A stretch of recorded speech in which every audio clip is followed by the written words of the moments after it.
Hey guys and gals, I got another one for you today. Today I'm in the Tier 6 American Tank Destroyer, the one, the only, the Hellcat. And I used to have a nice driver in this, and then once I got the E4, I decided that I usually don't play Tier 6, so I might as well just take the driver out of this and put it in to my E4. However, I did play a lot of Hellcat back in the day when I wasn't playing my SC100. Kind of when my friends were moving up through the ranks. I'd usually pick the Hellcat or the SC100 since I didn't believe in premium tanks back then. Anyways, I did digress. I'm in a 7 match on Overlord. Overlord, main rule, don't go to the beach. Don't care about the beach. Win the north, or I guess the east, and the middle and east, and whatever comes off the beach you deal with after you've destroyed everything. Now, to me, winning the east is very important, and what helps you win the east is winning, not really winning, but just keeping control of what I call the bowl. So the inside bowl here,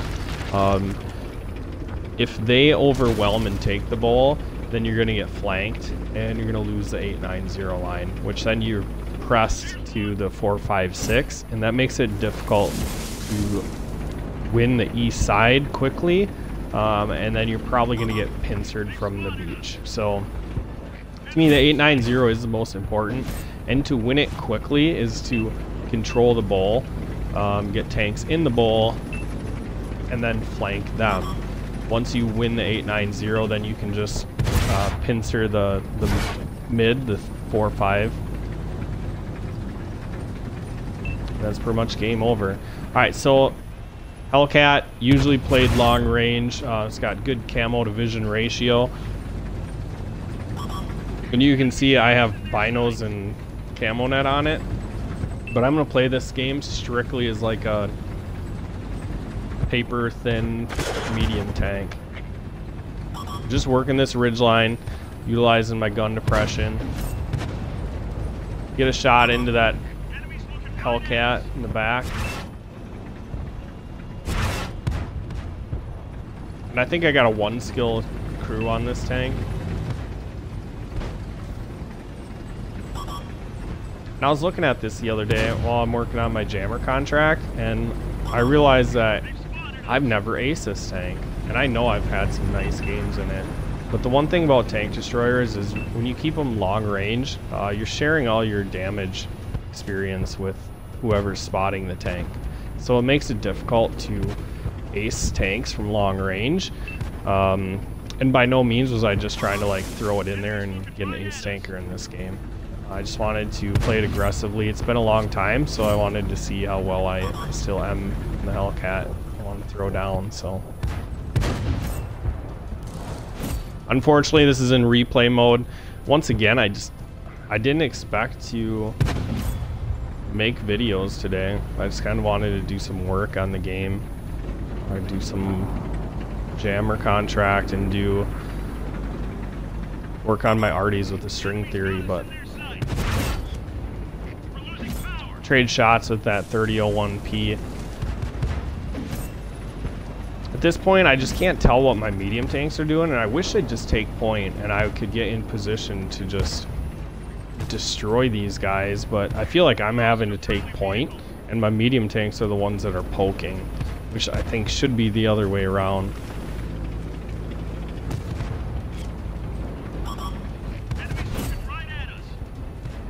So get a shot into that Panzer V M10.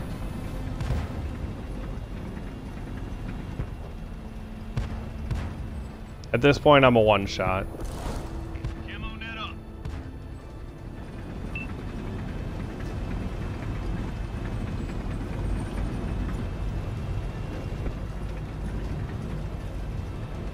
We're down quite a few tanks too, which should really up the urgency to just take care of these guys. But like I said, I have no hit points to do it. And if they decide to rush me, then I'm dead. I can't one-shot that Panzer V M10. So I need I need to get one more shot into him before I can do anything. Now that scout jumps in behind him, which is going to be my opportunity to go shoot them while they're looking at the scout. Their 3001P kills the scout. Fortunately, our Easy 8 comes over and kills the Panzer V M10, and I take down their VK. I come over here, and this is a risky move, but I just can't take it anymore. Like, we need to go. We need to kill stuff, and we need to win this side so we can deal with the middle and the other side. So I take a risk, shut that Hellcat down before he can put his shot into me. Focus on this location. And now we're going to move up towards the base, and I'm not sure if they came back to defend, but we do have a medium tank in the south, so if he spots them, then I'll probably jump on cap here. Looking for a shot on this AT-15A. He's behind a house, and I just want to get my binos up, see if there's anything with him, and I don't see anything, so I'm going to proceed forward.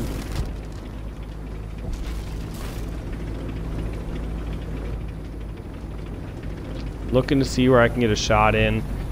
Start to reach this ridge, and now I can just see the side of his tank, and he turns his armor towards me after I miss him, and that allows my team to shut him down. Alright, so I'm trying to figure out what we should do here. They put 1 on cap, so I've just... Okay, we have to get 2 on cap if we're going to win this.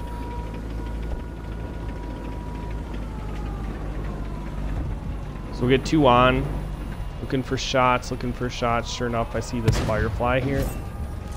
Get a nice shot into him. And yes, I know the reticle's off. And yes, I know you guys want me to have in-game video. And I am still doing that. But when I have good replays, I'm still going to have to do them this way for now.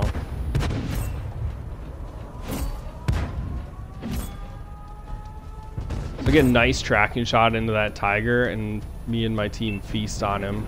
And we're going to win in 11 seconds, but now we've swung it, so we have a tank advantage on him.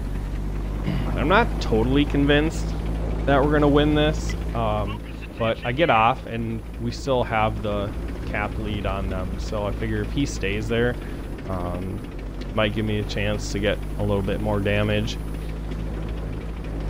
And then as I come over here, I spot the bulwark.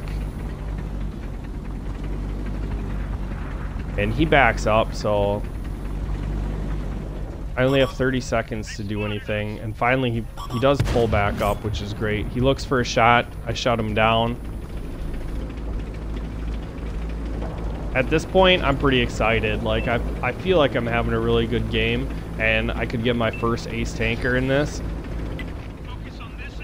So I asked the guy to get off the cap and attack, and it looks like he starts to drive forward to get off, but he's just gonna cap it out. So unfortunately, we leave some damage on the table, and might be the difference between an ace tanker and not. But Hellcat, definitely not the way it should be played. You definitely should play at least the first third of the game, I think, at long range. And when I say that, I don't mean just camp in the back, not doing anything. Definitely keep it at long range to where you can support your teammates. Any tank destroyer, hiding in the back is no use to your team. But if you move up to a location where you can still stay hidden and use your gun, that's where you're going to make the difference. Oh, and sure enough, it's an ace tanker. So I get my first ace tanker in the Hellcat, and this is actually pretty fun. I haven't played this tank in a while, so it's cool that the jammer contract allows me to play the ace, or play the Hellcat. 2 marks of excellence. I looked to see where I was at, and I'm at 90%. I might have to play this a little bit more to get my 3 mark on it.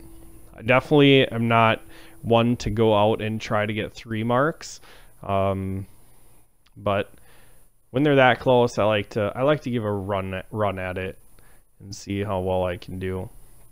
So looking at it, 2,400 damage. The next closest is my T20 with 1,700. I also piled on 4 kills in that battle too, so an excellent game in the Hellcat.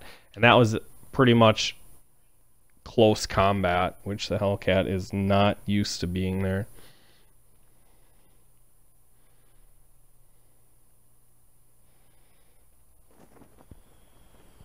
That's really all I got for you guys. No, I lie. Just gonna look at my driver here.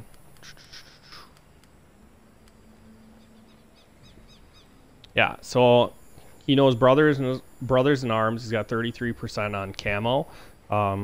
So really not equipped for like gun handling or anything, or even sniping.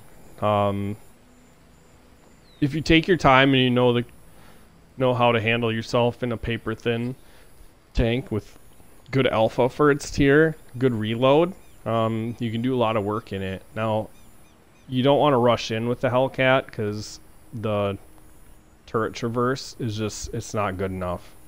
Your tank is too fast. You can't keep your gun on things. But poking ridges like I was doing is definitely something you can pull off in the Hellcat. I wouldn't highly recommend it, but definitely for like end game if you need to. That just shows its capabilities. All right, that is all I got for you guys. Make sure you like, share, subscribe. I'll catch you in the next video.